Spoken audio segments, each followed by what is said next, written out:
ATM சார்ஜஸ்லேருந்து UPI வரைக்கும் நிறைய changes July ஃபர்ஸ்ட்லேருந்து நியூ ப்ரொசீஜர் வந்துருச்சு.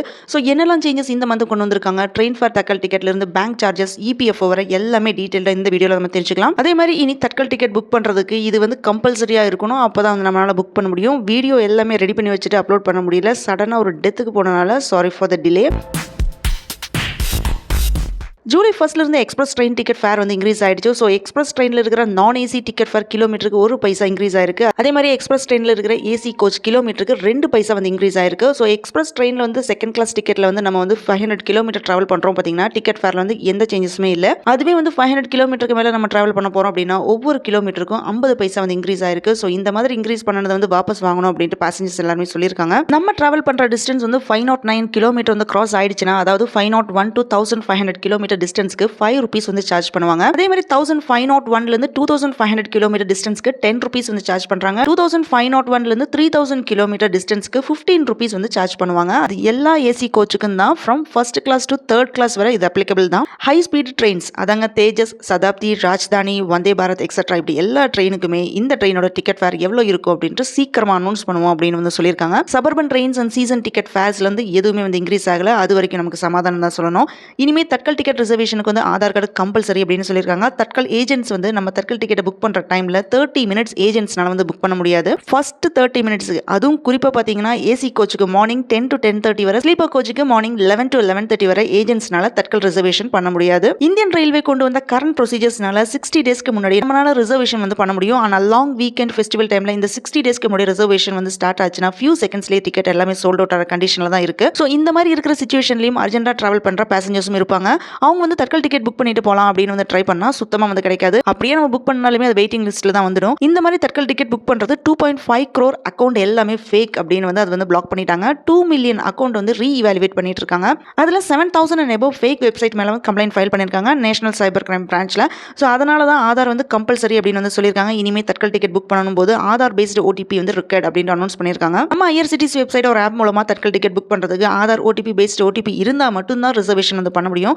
ஸோ யாரெல்லாம் வந்து ஐஆர்சிடிசி அக்கௌண்ட் வச்சிருக்கீங்களோ அவங்க எல்லாருமே வந்து சீக்கிரமா ஆதார் கார்டை வந்து ஐஆர்சிடிசி அக்கௌண்ட் கூட லிங்க் பண்ணிட்டு வெரிஃபை பண்ணிக்கோங்க. நீங்க டைரக்டா வெப்சைட் யூஸ் பண்ணனாலுமே சரி, இல்ல ஆப் யூஸ் பண்றதுனாலுமே சரி, ஆதார் கார்டை லிங்க் அண்ட் வெரிஃபை பண்ணிருக்கணும். ஜூலை 15th இருந்து ரயில்வே ஏஜென்ட்ஸ் ஒரு ரயில்வே கவுண்டர் ஒரு நம்மளே வந்து டிக்கெட் புக் பண்றோம் அப்படின்னு பாத்தீங்கன்னா ஆதார் நம்பர் அண்ட் ஓடிபி இருந்தா தான் தட்கல் டிக்கெட்டே வந்து கிடைக்கும். டிக்கெட்டுக்கு எப்படி நமக்கு வந்து ஸ்பெஷல் டிஸ்கவுண்ட் கிடைக்கும் அப்படின்றத சென்ட்ரல் கவர்மெண்ட் அனௌன்ஸ் பண்ணிருக்காங்க. டிக்கெட் புக்கிங்ல இருந்து நம்மளோட எல்லா தேவைக்குமே ஒரே இடத்துல நமக்கு பெனிஃபிட் கிடைக்கிற மாதிரி ஆப் ஒன்று இன்ட்ரோடியூஸ் பண்ணிருக்காங்க. இந்த சிங்கிள் ஆப் மூலமா வேரியஸ் சர்வீஸ் வந்து பேசஞ்சர்ஸ் வந்து அவைல் பண்ணிக்கலாம். என்னெல்லாம் பாத்தீங்கன்னா reserved ticket, unreserved ticket, platform ticket, queries about train, online food booking during train journey, booking of porters and booking of rental cars, இப்படி எல்லாமே ஒரே ஆப்ல வந்து யூஸ் பண்ணலாம். இந்த ஆப் பாத்தீங்கன்னா ரொம்ப ஈஸியா தான் இருக்கும் யூஸ் பண்றதுக்கு. ஆண்ட்ராய்டு பிளே ஸ்டோர் அப்படி இல்லைன்னா iOS ஆப் ஸ்டோர்ல டவுன்லோட் பண்ணிக்கலாம். அதே மாதிரி இனி பேன் கார்டுக்கு வந்து ஆதார் கார்டு கம்பல்சரி அப்படின்னு வந்து சொல்லியிருக்காங்க. ஆல்ரெடி பேனும் ஆதாரும் இருந்தா அது வந்து ஒண்ணா வந்து லிங்க் பண்றது வந்து மேண்டேட்டரி அப்படின்னு சொல்லியிருந்தாங்க. அதோட டெட்லைன் வந்து December 31st, 2025 வரைக்கும் தான். இனி நீங்க பேன் கார்டு வந்து நியூ அப்ளை பண்றீங்க அப்படின்னா ஆதார் கார்டு கம்பல்சரி அப்படின்னு அனௌன்ஸ் பண்ணிருக்காங்க. ஜூலை 1st இருந்து central board of direct taxes implement பண்ணிருக்காங்க. யாரெல்லாம் எஸ்பிஐ கார்டு வந்து யூஸ் பண்றீங்களோ அவங்களுக்கு இந்த சேஞ்சஸ் எல்லாமே ஜூலை 15th இருந்து வேரியஸ் சேஞ்சஸ் வந்து சொல்லியிருக்காங்க. அது என்னன்னு பாத்தீங்கன்னா minimum amount due calculation, payment method, termination of free air accident insurance இப்படி எல்லாமே இருக்கு. என்பிசிஐ யூபிஐ சிஸ்டம்ல வந்து மேஜர் சேஞ்சஸ் வந்து செட் பண்ணிருக்காங்க. Google Pay, PhonePe, Paytm மாதிரி இருக்கிற எல்லா யூபிஐ பேஸ்டு ஆப்ஸ்ல நம்ம வந்து டிரான்சாக்ஷன் பண்ணும்போது ரெசிபியன்ஸோட ஒஃபிஷியல் பேங்க் அக்கௌண்ட் நேம் மட்டும் தான் வந்து காமிக்கும். ஏர்லியரா பாத்தீங்கன்னா நம்ம டிரான்சாக்ஷன் பண்ணும்போது நம்ம என்ன நேம்ல வந்து மொபைல் நம்பர் சேவ் பண்ணி வச்சிருக்கோமோ அதை காமிச்சிட்டு இருந்துச்சு. ஸோ ஃப்ராட் ஆக்டிவிட்டிஸ் வந்து அவாய்ட் பண்றதுக்காக வேண்டி இந்த ரூலை வந்து கொண்டு வந்திருக்காங்க. 2024 and 2025 ஃபினான்ஷியல் இயர்க்கான இன்கம் டாக்ஸ் வந்து ஃபைல் பண்றதுக்கு லாஸ்ட் டேட் ஜூலை 31st தான் அப்படின்னு வந்து இருந்துச்சு. இப்போ central board of direct taxes deadline வந்து எக்ஸ்டெண்ட் பண்ணிருக்காங்க. September 15th தான் லாஸ்ட் டேட் அப்படின்னு வந்து அனௌன்ஸ் பண்ணிருக்காங்க.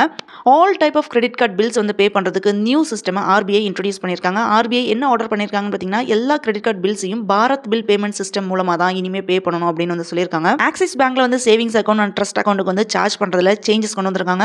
ஏடிஎம் டிரான்சாக்ஷன் சார்ஜஸ் வந்து இன்க்ரீஸ் பண்ணிருக்காங்க. நம்ம ஆக்சிஸ் பேங்க் ஏடிஎம்ல வந்து அமௌண்ட் வித்ட்ரா பண்ணனாலுமே சரி, அதர் ஏடிஎம்ல இருந்து வித்ட்ரா பண்ணாலுமே சரி, இந்த சார்ஜஸ் வந்து அப்ளிகபிள் தான் அப்படின்னு வந்து சொல்லியிருக்காங்க. பேங்க் செட் பண்ணன ஃப்ரீ டிரான்சாக்ஷன் லிமிட்டை விட பிசினஸ் டிரான்சாக்ஷன் வந்து எக்ஸீட் ஆச்சுன்னா எக்ஸீட் ஆன அமௌண்ட்டுக்கு பேங்க் சார்ஜ் பண்ணுவாங்க.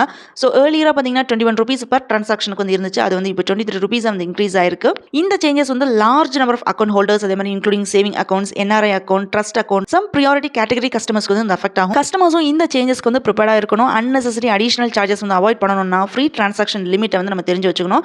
பேங்க்ஸ் ஏன் சார்ஜஸ் வந்து இன்க்ரீஸ் பண்ணியிருக்காங்கன்னா operational cost, technical maintenance and money handling charges எல்லாமே இன்க்ரீஸ் ஆனதுனால தான் அப்படின்னு சொல்லியிருக்காங்க. ஏடிஎம் சர்வீஸ் காஸ்ட் கான்ஸ்டன்ட்லி வந்து இன்க்ரீஸ் ஆகிட்டே இருக்கு. இது எல்லாமே ஈடுகட்டுறதுக்காக வேண்டிதான் ஆக்ஷன் எடுத்துட்டு இருக்காங்க. ஸோ ஆர்பிஐயும் பேங்க்ஸ் எல்லாமே ஏடிஎம் சார்ஜஸ் வந்து இன்க்ரீஸ் பண்ணுறதுக்கு அலோ பண்ணியிருக்காங்க. அப்போ தான் வந்து பேங்க்னால அவங்களோட செலவு ஈடுகட்ட முடியும் அப்படின்னு வந்து சொல்றாங்க. கஸ்டமர்ஸ்க்கு பெட்டர் சர்வீஸ் வந்து ப்ரொவைட் பண்ண முடியும் அப்படின்னு பேங்கோட எண்ட்ல இருந்து சொல்லியிருக்காங்க. ஏடிஎம் சார்ஜஸ் வந்து இன்க்ரீஸ் ஆனதுனால ஏடிஎம் டிரான்சாக்ஷன் வந்து நம்ம கம்மி பண்ணனா நமக்கு நல்லது. ஏடிஎம்க்கு பதிலாக மொபைல் ஃபோனில் டிஜிட்டல் ஆப்ஷன்ஸ் வந்து நம்ம யூஸ் பண்ணிக்கலாம். வித்ட்ரா பண்ணும்போதே நிறைய அமௌண்ட் எடுத்துக்கோங்க. கொஞ்சம் கொஞ்சமாக எடுத்தீங்கன்னா உங்க அமௌண்ட் வந்து பிடிச்சிப்பாங்க. ஈச் அக்கௌண்ட் ஹோல்டருக்கு வந்து ஃப்ரீ லிமிட் வந்து டிஃப்ரெண்டாக இருக்கும். நம்மளோட account type, location, urban R rural bank, நமக்கும் பேங்குக்கும் இருக்கிற ரிலேஷன்ஷிப் பொறுத்து வந்து ஃப்ரீ லிமிட் வந்து வேரி ஆகும். இதை பற்றி நீங்கள் தெரிஞ்சுக்கணும் அப்படின்னா உங்களோட பேங்க் ஒஃபிஷியல் வெப்சைட் அப்படி இல்லைனா பேங்க் மொபைல் ஆப் விசிட் பண்ணுங்க. இல்லைனா உங்களோட பேங்க் பிரான்ச் வந்து டேரக்டாக நீங்கள் காண்டாக்ட் பண்ணலாம். அப்படியும் இல்லைனா கஸ்டமர் சர்வீஸ் ஹெல்ப்லைன் நம்பருக்கும் நீங்கள் கால் பண்ணி தெரிஞ்சுக்கலாம். வர ஜூலை 15th இருந்து free flight accident insurance plan இருக்கிற செவரல் பிரீமியம் கிரெடிட் கார்டு வந்து டிஸ்கண்டினியூ ஆயிடும் அப்படின்னு வந்து சொல்லியிருக்காங்க. இது வந்து எஸ்பிஐல தான் வந்து அனௌன்ஸ் பண்ணியிருக்காங்க. 1 crore இன்சூரன்ஸ் கொடுத்துட்டு இருந்த SBI card elite, miles elite and miles prime card எல்லாமே வந்து அஃபெக்ட் ஆகலாம். எஸ்பிஐ கிரெடிட் கார்டில் சேஞ்சஸ் கொண்டு வந்த மாதிரியே ஹெச்டிஎஃப்சி கிரெடிட் கார்ட்லையும் சேஞ்சஸ் வந்திருக்கு. ஸோ யாரெல்லாம் வந்து ஹெச்டிஎஃப்சி கிரெடிட் கார்டு வச்சிருக்கீங்களோ அவங்களோட ரிவார்ட் பாலிசியில் வந்து சேஞ்சஸ் வந்திருக்கு. கிரெடிட் கார்டு மூலமாக கேமிங் ஆப்பில் வந்து ₹10,000 வரைக்கும் நீங்கள் ஸ்பெண்ட் பண்ணும்போது அதுக்கு தனியாக 1% வந்து சார்ஜ் பண்ணுவாங்க. அதேமாதிரி பேடிஎம் ஃப்ரீ சார்ஜ் மாதிரி ஆப் வழியாக நீங்கள் கிரெடிட் கார்டு மூலமாக அமௌண்ட் பே பண்ணுறதுக்கு 1% வந்து சார்ஜ் பண்ணுவோம் அப்படின்னு வந்து சொல்லியிருக்காங்க. எல்லா பேங்க்லையுமே வந்து இப்போ சார்ஜ் பண்ண ஸ்டார்ட் பண்ணிட்டாங்க. ஏடிஎம் அண்ட் யூபிஐ டிரான்சாக்ஷன் பண்ணும்போதும் சரி, இப்போ பேங்க் எல்லாமே ரூல்ஸ் வந்து டைட்டன் பண்ணிட்டாங்க.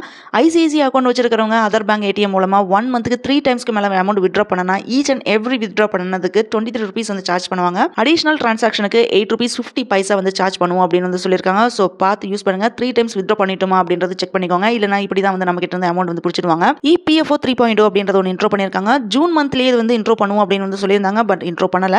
இதனால நமக்கு என்ன யூஸ்னு பார்த்தீங்கன்னா ஏடிஎம் ஒரு யூபிஐ மூலமாக இமீடியட்ல வந்து பிஎஃப் அமௌண்ட் வந்து எடுக்கலாம். யூபிஐ ஆப் மூலமாக பேலன்ஸ் வந்து செக் பண்ணிக்கலாம். ரிக்வஸ்ட் எல்லாமே ஃபாஸ்ட்டாக வந்து ப்ராசஸிங் ஆகும் அப்படின்னு வந்து சொல்லியிருக்காங்க. இது வந்து ரொம்ப நல்ல ஆப்ஷனாக இருக்கு. மொபைல் வந்து எல்லாருக்குமே வந்து யூஸ் பண்ண தெரியும். செக்யூரிட்டி கார்டில் வந்து ஒர்க் பண்ணுற எல்லாருக்குமே வந்து ஈஸியாக வந்து பேலன்ஸ் வந்து செக் பண்ணிக்கலாம். பேலன்ஸ் செக் பண்ணிட்டு அமௌண்ட் வேணும்னா ஏடிஎம் அப்படி இல்லைனா யூபிஐ மூலமாக கூட அமௌண்ட் வந்து வித்ட்ரா பண்ணிப்பாங்க. ரொம்ப யூஸ்ஃபுல்லாக இருக்கும். இபிஎஃப் 3.0 கொண்டுட்டு வந்தது.